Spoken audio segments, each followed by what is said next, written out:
Hello and welcome to the podcast. You're listening to Be Uncluttered.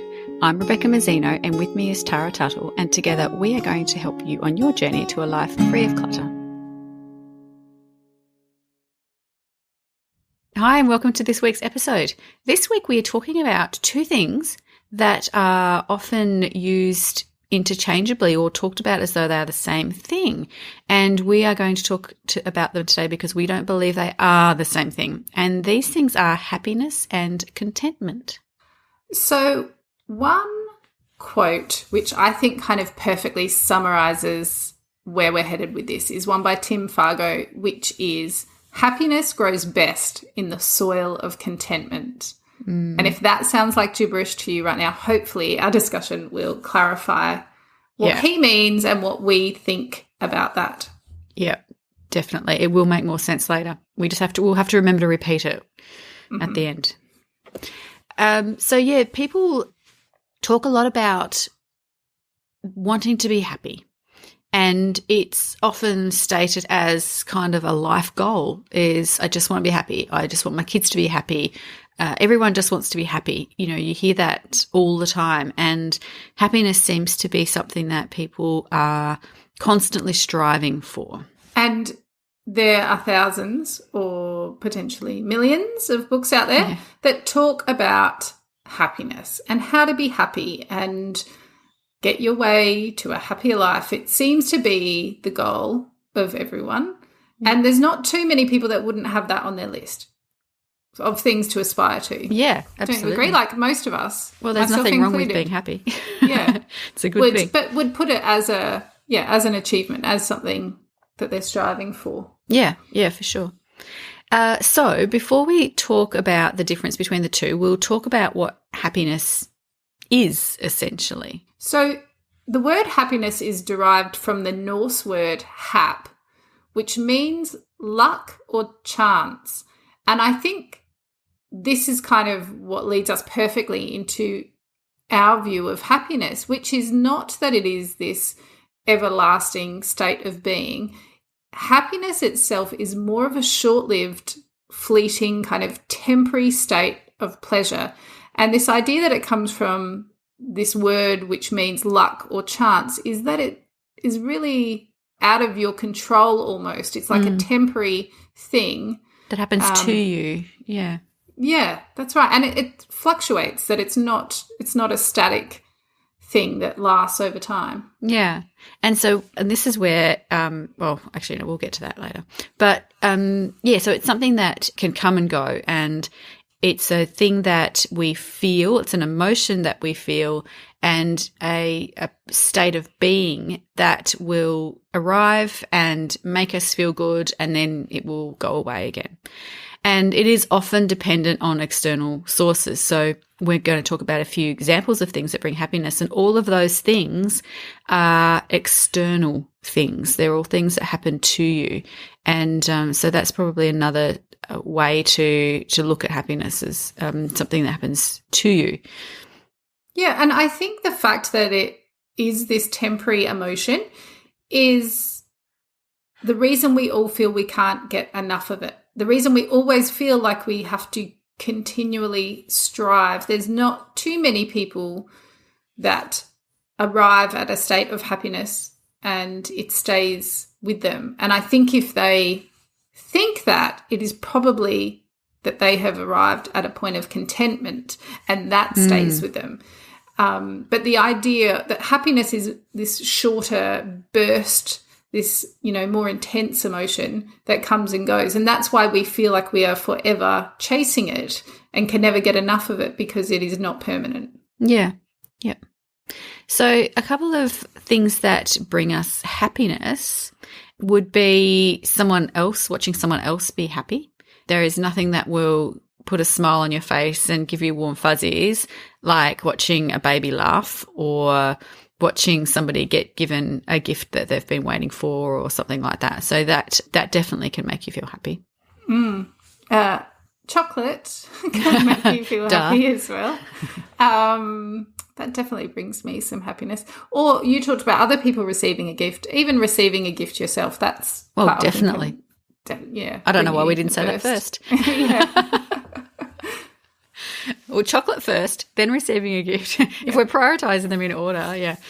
But yeah, receiving a gift, that'll make you happy, the excitement of it all, and as well as giving yourself a gift. So shopping, buying things, bringing things home will often make you happy as well. Yeah, and that's why quite often people that are seeking this continual feeling of happiness end up buying more and more and get into this vicious cycle, because that happiness doesn't last. You get the burst, that great high, that release when you purchase something or receive something new, but then it doesn't last, and so you think to get it back you need the next thing. And that's why quite often, and marketing and advertising campaigns are so clever about this, because we are all chasing that elusive happiness. We keep seeing products being advertised and we think, if only I had that, I would be happy. If only I could get my hands on that, I would be happy. Be it a new car or a new hairdryer, doesn't really matter. The people in the ads look happy. And so we think, well, maybe that's the key to my ongoing happiness, is to buy that, get that, obtain that thing. And it's not a conscious thought either. For those that are listening thinking, oh, I don't think that when I watch an ad, you'd be surprised how it does affect your decision making, even though you don't actually think you consciously think that. You would be unconsciously thinking it, or you would be having your emotions influenced by it nonetheless, because they are showing this thing called happiness that everyone, wants more and more and more of. Yeah, and it maybe doesn't even have to come in the form of, commercial advertising. We also do this just watching other people. You see someone and they look really happy, and you think, oh, they're happy because they don't have to worry about their weight. They're really trim and fit, or they look really happy. That's because they've got a family with 5 kids. They look really happy because they've got that great new car, or whatever it is. Quite often we can attribute it to other people. Yeah. Something else that might bring us happiness is relationships, either the moments in relationships or the happiness derived from just being in a relationship. I would say moments in would be the ones that are more directly related to happiness. Yeah, and new experiences as well. And, that kind of overlaps with lots of like the purchasing of things, experiences within relationships. There's a lot of, crossover amongst these things, but new experiences can give us that same bursting feeling of happiness for a while. Yep. And definitely, this is a little bit like receiving something, but winning something or getting lucky at something. Like we do around at the dinner table every night, it's a bit of a tradition for our family to play some kind of game, like a word game or a trivia game or something like that. And at the moment, our current thing is doing a quiz out of the Saturday paper. And we're all quite bad at it. And occasionally, we get on occasionally we sort of, one of us will get one right that no one else knew. And when I get something right that no one else knew, I am the happiest person on the planet for about 10 seconds until we get to the next question. And so knowing something, winning something, getting lucky at something really does bring that little bit of happiness too. Yeah, and I think that probably flows into being heavily involved or connected or whatever with a sporting team, watching your team do well, or if you play sport yourself or are a master of something, maybe it's not sport, maybe it's chess, maybe it's cards, when you experience those moments where either you are getting lucky or you're winning or just you've got great skills and are in the moment of sharing those or whatever, there's definitely a whole lot of happiness tied up in that. Yeah. When you're killing it, or someone you love or a team you love is killing it, that will make you happy. Absolutely. And giving to others as well. Sometimes people don't enjoy this as much as they enjoy giving to themselves. But for most of us, giving to other people is something that brings us happiness. And again, it lasts quite often at the moment of purchasing. Like I quite enjoy shopping for other people, especially gifts and stuff like that. I think because it's the possibility of their reaction, which, you know, is exciting, and then the wrapping and the anticipation and giving it to them. But 10 minutes after you've given it to them, that happiness is gone. It's kind of tied up in the event itself. So, Yeah. And you'll look back and you'll be glad you did it, but the same level of happiness won't be there. Yeah. And actually, one of the things you just said then reminds me of another thing that brings happiness, and that is anticipating a happy event can make us happy too. So anticipation of a new holiday, or like the new experiences, or receiving something or giving something, anticipation can make you, can give happiness too. Yeah. And I guess we should note that we not for 1 minute are suggesting that happiness is a bad thing. I guess what we want to do is highlight the difference between happiness and contentment, because quite often, especially in our Western society, we look at happiness as a long-term antidote for mental pain or suffering or anguish, which it is not.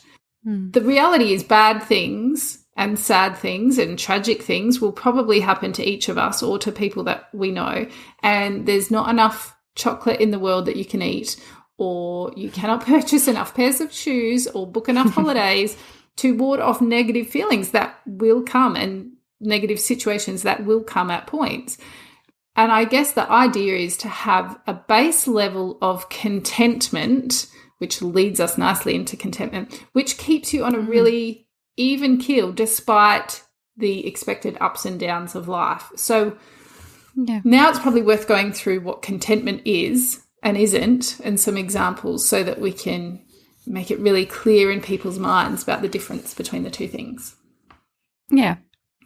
So contentment is derived from the Latin word contentus, which I don't know if that's been pronounced correctly, but anyway, and it's usually translated as satisfied.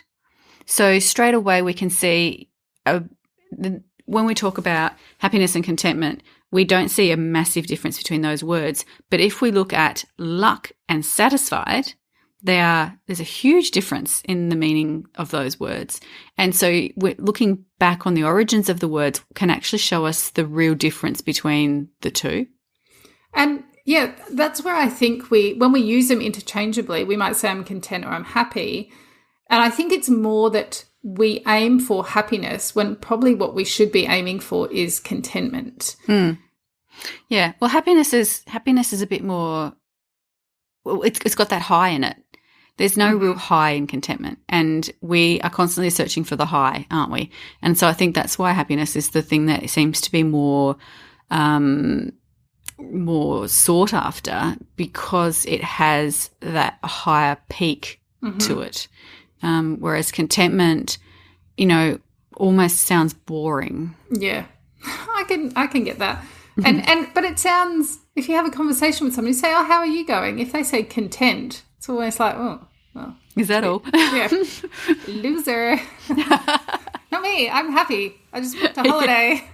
So the anticipation. I just got new shoes. Look, I'm happy. I'm happy. Yeah. But that's the thing. I guess contentment is this longer term state of being. And when we talk about it as the base level or a foundation, I guess that the aim should be to raise your base level or raise your longer term state of being to more content, rather than for looking for bigger, more frequent peaks, on your happiness scale. I've got like a real visual picture of, a graph going on here in my head.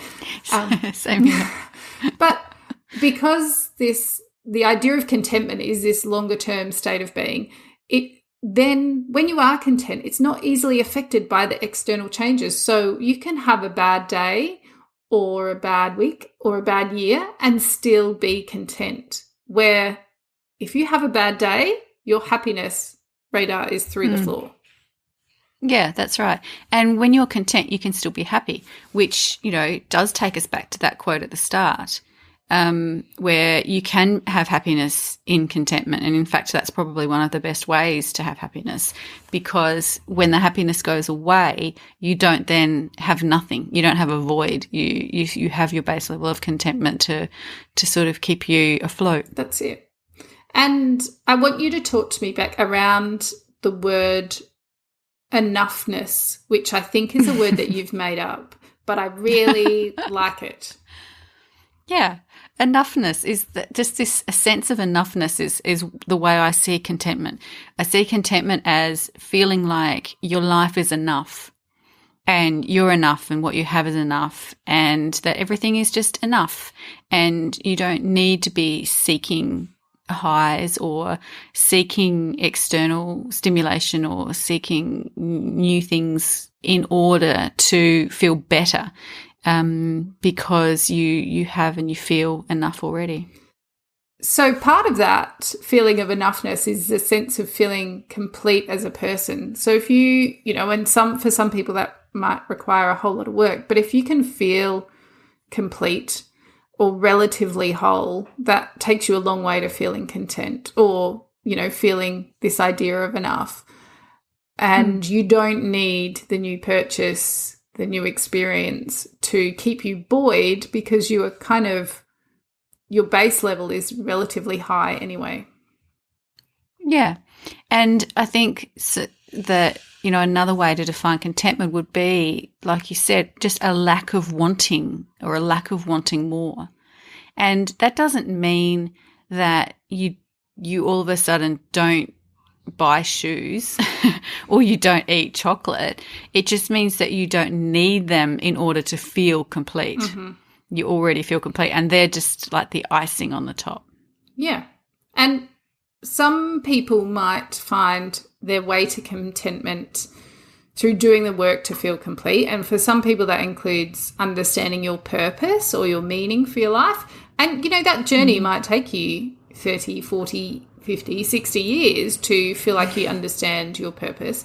But part of being content is appreciating that you're on the journey to that it's not just about instant gratification on high dose repeat to get you through the days and weeks and years of your life. Yeah. I think another thing that can be part of contentment is respecting and accepting yourself as well. And this often comes with age, doesn't it? And, I'm older than you, but we're in a similar age bracket. And we're both around that age where a lot of people report all of a sudden figuring out who they are and all of a sudden being okay with who they are.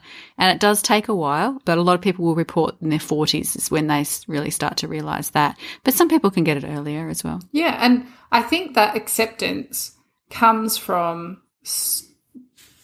stopping trying to impress others. Yeah. That you stop either caring about what others think or you realise that people are not thinking about you anyway. Yeah, as much as you think they are. Yeah. And so you accept yourself. Plus, you go through so much growth and turbulence and trying to figure out your place that quite often in your 40s you settle into some kind of rhythm and maybe acceptance comes easier at that point. But I think. Well, there are a lot of people that are getting really good at accepting themselves at any age, and I think that acceptance it's all about it's not about deciding that you don't need to have goals or that you don't need to change, but it's about saying that it goes back to enoughness, like that you're enough right now, and if you want to improve, that's cool, but it doesn't mean you're not good enough right now without that improvement. Yeah, being okay with where you are at in the moment. And together with that, accepting or being okay with where others are in the moment, because a lot of people's discontent comes from other people and they're either their expectations of other people that are not being met, or one thing I've been talking to people about lately, which is a quote I saw on Instagram, which I loved, which was stop expecting you from other people. And I was like, oh, so good. Because honestly, that's where discontent That's what we all do, yeah. Is we think, well, I wouldn't have done it like that. I wouldn't say that. I would do this. And it's like, well, but you're not them. Stop expecting you from them. They are them. And be okay with where they are, just like you should be okay with where you are. So I think there's a whole lot in that. And we'll be back to that discussion in just a moment. If you really appreciate this podcast and get a lot from it, we would love it if you would consider becoming a Patreon supporter. This will help us keep the podcast content coming to you by covering some of our costs and, importantly, keep it ad-free. You can find the Become a Patreon button on our website at www.beuncluttered.com.au. We really appreciate your support. Thank you. Right, now back to the discussion.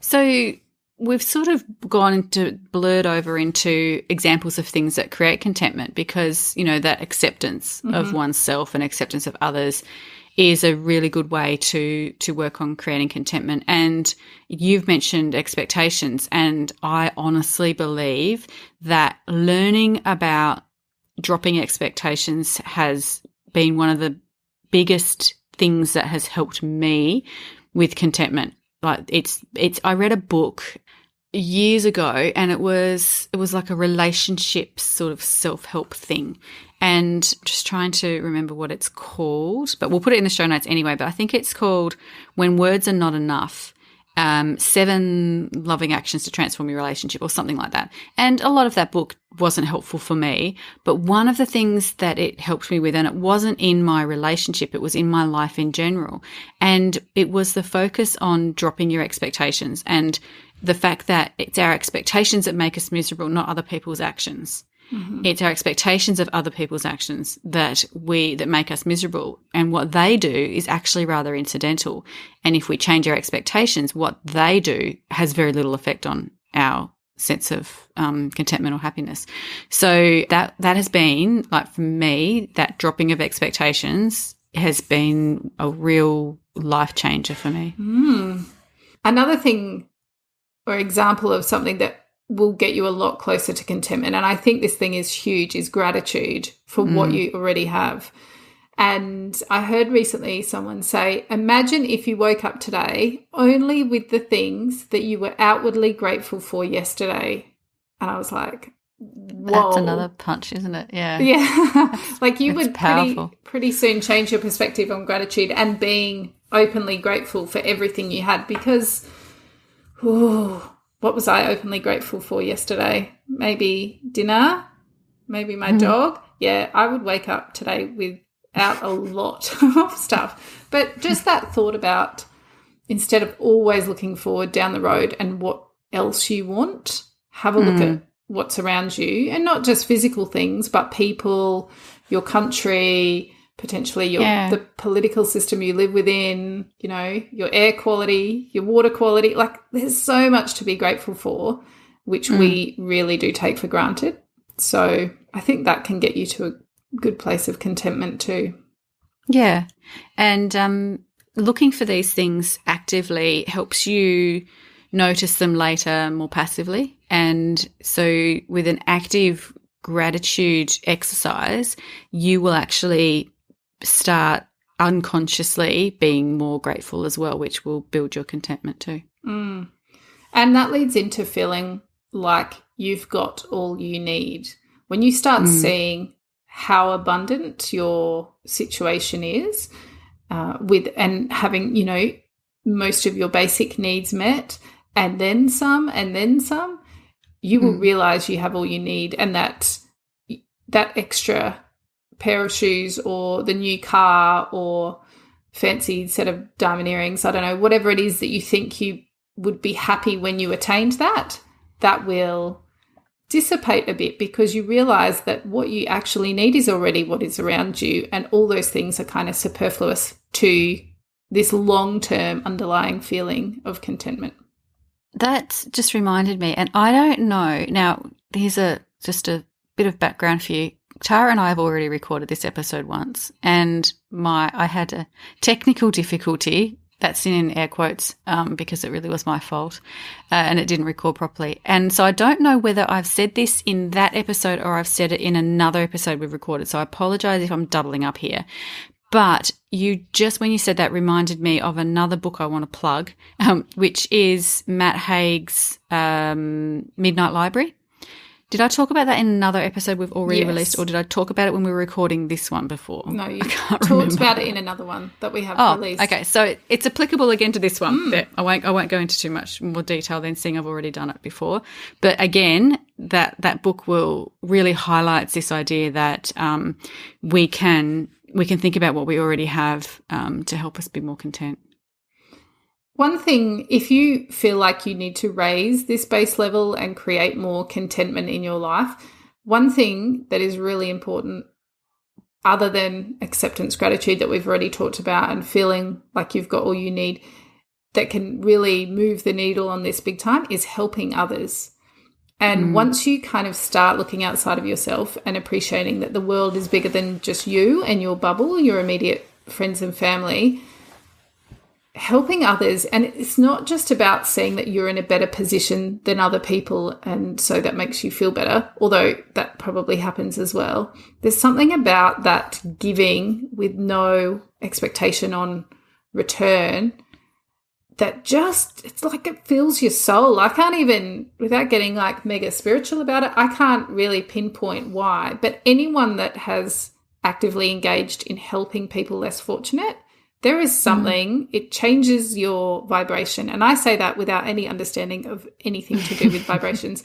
But for me, it is something that, my base level will change because, I don't know, you feel like you're part of a bigger system or something. I don't know what it is. Maybe you can talk around it more, Beck, if you've got better words. I think you've expressed it. I think everyone will know exactly what you're talking about. So, and another thing that creates contentment is being present. So being immersed in your current activity can enhance contentment as well. It can also enhance happiness levels, but it definitely contributes to a longer term contentment level as well. So I think one of the reasons we wanted to talk about these two different things, happiness and contentment, and why we kind of inadvertently or mistakenly interplay or interchange the two things, is because I think we as people are going a bit wrong because we are attempting to attain happiness and the things which bring us a short burst of good feeling rather than attempting to create healing and contentment. And I think knowing the difference between the two and knowing that happiness is this short, unstable burst versus contentment is, is the long game, is the base level, is the homeostasis, if you want to get technical, which is, I've written here in brackets in case I couldn't explain it, relatively stable internal state that persists despite changes in the outside world. If you are trying to attain that, that is going to see you have a far more fulfilling life long term than actively seeking out these short, sharp bursts of good feelings that we are trying to get by seeking happiness over contentment. Yeah. Okay. So you have said we might need to look for something other than those short little bursts of happiness in order to build our contentment level. So we'll just talk now about a few ways, and we've already probably covered this because we talked a little bit outside scope in the last thing where we were talking about things that create contentment. And we started talking about this next section, which is about finding it and what we can do to find contentment. And mindfulness is one of the ones that you and I have identified, is that, like I just said before, practicing mindfulness trains your brain to recognize enoughness. And when your brain recognizes enoughness, you are content. Also, learn how to sit with all of the emotions that you're feeling. Like, understand that if something happens and you feel sad or you feel disappointed or you feel guilty, whatever it is, just learn to recognize that emotion and let it stay with you rather than trying to push the emotion down or squash it out of the way by trying to get back to that state of happiness. Because understanding your emotions and letting them be and feeling them while you're feeling them and then moving forward through them will keep you in a much better place than feeling like you have to maintain this upbeat burst of happiness permanently, because that's where you keep running for the next thing. You go from chocolate bar to new shoes to buying the holiday to a big night out with friends or whatever it is, to try and keep you in this happy high state, and it's just not possible. So when you're feeling those other things, just let yourself feel them. Now, Beck, you had this fascinating, I don't know if you got it from a book or someone. an article. Yeah, you need to talk about this, because this is really interesting and I'm not even going to attempt to explain it. I read a few articles by I found happiness researcher Daniel Cordaro and read a bit of his work. And one of the things that he talked about as a way to find contentment is to find out what our well-being contingencies are. Now, well-being contingencies are these conditions that we set for ourselves that we decide will get us to a happiness level. So, for example, a well-being contingency might be when I earn at least $70,000 a year. Or it might be when I'm married, or it might be when I have backyard chooks, or when I have a house in a certain suburb, or when I'm driving the particular car, or something like that. So these are our well-being contingencies. And basically what we're saying is that we can't be happy until we have that, which means we're not going to be we're not going to feel like we're enough until that point, which means that pretty much you don't feel like you're enough right now because you have these contingencies. So there's nothing wrong with having goals, but it's our attachment to them and the idea that we are not good enough until we achieve them that are taking away from potential contentment. So if you can figure out what your conditions are, your well-being contingencies, eliminate attachment to them. I don't mean drop them altogether, but just eliminate attachment to them and decide that it's okay. You're okay enough as you are. You have this goal, but your life is still enough right now. You can ditch some of them, obviously, but you can keep the ones that work for you, ditch the ones that don't. But the ones that you are keeping, make sure that you think about how you are complete and enough without them, because then if they don't happen, you will still be enough. Yeah, and I'm trying to think of like a concrete example that people can apply, and something that springs to mind because I've had friends or clients that have gone through this. One of these conditions, or the wellbeing contingencies for a lot of women in particular, is weight, and is around weight. That when I could get back to that size, or when I've lost 10 kilos or 20 kilos, then I will be happy, then I will enjoy things. And this contingency, people carry this almost like a shield, that they'll go on a holiday and maybe they're at the beach and maybe they're not wearing the bikini that they wish they were, but it's almost the barrier to them even enjoying the holiday, because they think if I was 10 kilos lighter and in that bikini, this holiday would be amazing. I would enjoy myself. And so it kind of puts this barrier up between you and being in the moment and enjoying the moment, because you're saying that is where happiness lies. Happiness lies in me being 10 kilos lighter. And the problem is you miss out on so much of your life. So much passes you by and you don't allow yourself to enjoy it because you think your enjoyment or your happiness is contingent on you being in that state. And it is just not the case. And it doesn't mean you let go of the goal to lose the weight. You just get to a point of acceptance that you can still enjoy your life and be immersed and have fun and have joy without... and be enough. Without having to change your body size. And sometimes that requires some harder work, and maybe it's work that needs to be done with another person, with a friend, with a professional, with something like that. You can't always get there on your own, and that's okay. But I think recognizing if you have these contingencies and if you are attached to them can really help you, strive a bit more for contentment. Yeah. And again, like I said, it doesn't mean you don't have to try to change the things you want to change, but it just means that you're good enough now. Even though you want to change, you're still good enough right now, and you're still enough right now, and your life is still enough right now. together with that is the idea as well of enjoying the journey, because a lot of us see happiness as something that is a destination at some point. And this goes, hand in hand with the contingencies, thinking that when we get to this certain age or status or career title or amount of money in the bank or whatever it is, number of possessions in our home, that happiness exists in that place. And it is just not true. Happiness will come and go, like we keep saying.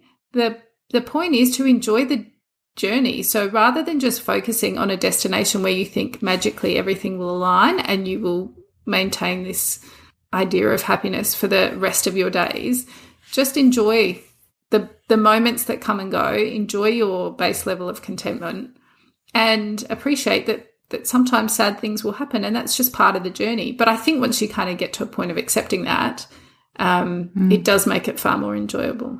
And and happiness and contentment are both attainable at any point during the journey. Part of acceptance as well, of yourself and of others, is knowing what's important to you, what's truly important to you. And maybe you need to step back a bit to gain this perspective. But if you can figure out what is important to you in your life and then attempt to live in accordance with that, that will really put you in good stead to feel content, because living misaligned with your values really breeds discontent. So I think a lot of us have had times, I know I certainly have, where I've been living misaligned, but because I hadn't really nailed down or had the opportunity to step back from my life and figure out what was important to me, it just felt like it was wrong. And I couldn't really understand why. It just didn't feel like I was living the right way or doing what I wanted to do, and I couldn't articulate why that was. But with a bit of space and perspective and doing the work of figuring out what was actually important to me, then I could go, oh, okay, this is what is intrinsically important to me, and this is how I'm living, and there are parts of that do not match. Then you can start making changes so that those things are in alignment. And this one will probably be obvious because we've talked about this before in other podcasts, or it won't be obvious, but won't be surprising that we're going to mention this. But quitting comparison is another great way to become more content. Yeah, because that's the thing. It's that whole thing of thinking that other people have it better. Yeah, it's like the opposite of gratitude. That's it. And if gratitude is going to make us more content, then the opposite of gratitude is going to take away from that contentment. So quit comparing for sure. So that kind of brings us to the end in a way. We've outlined what contentment is, how it is different from happiness, and some examples of both, and how you can get yourself to a better place of contentment, or can we say better contentment? Or maybe it's just content. Maybe it's black and white. You're content or you're not. Or you're not. Yeah, maybe. So when you thought it just couldn't get any more complex than that, I'm going to throw something else in there as well. If you want to read more about this, I'll put a link in our show notes. But it is a term called eudaimonia. I'm going to say it like that. I'm not convinced that is the right pronunciation, but I looked it up, and there were two pronunciations. So there was the one that you said, which I now can't even remember what you said. Eudaimonia, yeah. And then there was a guy, a philosophy guy, and I probably would believe him more, but I'm not quite sure. And he said eudaimonia. Well, that sounds nicer. Eudaimonia. Eudaimonia. Yeah. Oh, now I can't even say it. So it's spelled anyway. EUDAEMONIA. And that word or phrase, it's not really a phrase, that word, that concept is probably what I'm looking for, is more related to the contentment that comes from a life well lived, or from flourishing and growing as a human. And there's a really good essay on this concept by go on, say it. on eudaimonia by Colin Wright. So I'm going to put a link to that in our show notes. And yeah, it just takes it to the next level about how to make contentment flourish, I guess, when you are not only content with where you are, but you are taking active steps to further your knowledge and further your growth as a person. So if you want more on this, which you might have got sick of listening to us talk about it already, but there is more, and so there'll be a link. I found to it that so in the show interesting. notes. Yeah, I found it so interesting that when I saw you put the word in the notes, I went and did some research, and I ended up in a bit of a rabbit hole of Greek philosophy and ended up buying 3 books on Greek philosophy and Stoicism. And so I was like, oh, this is interesting. And so at the moment, I'm reading books about Stoicism. Obviously, the Stoics weren't the only ones that talked about eudaimonia, but, Epicureans and Aristotle and all of that, it was all part of those schools of philosophy, and I found it really, interesting diving in on that. So, yeah. Well, maybe there's an episode on Stoicism. Yeah, well, they all agreed. Well. They all agreed it was the goal of humanity.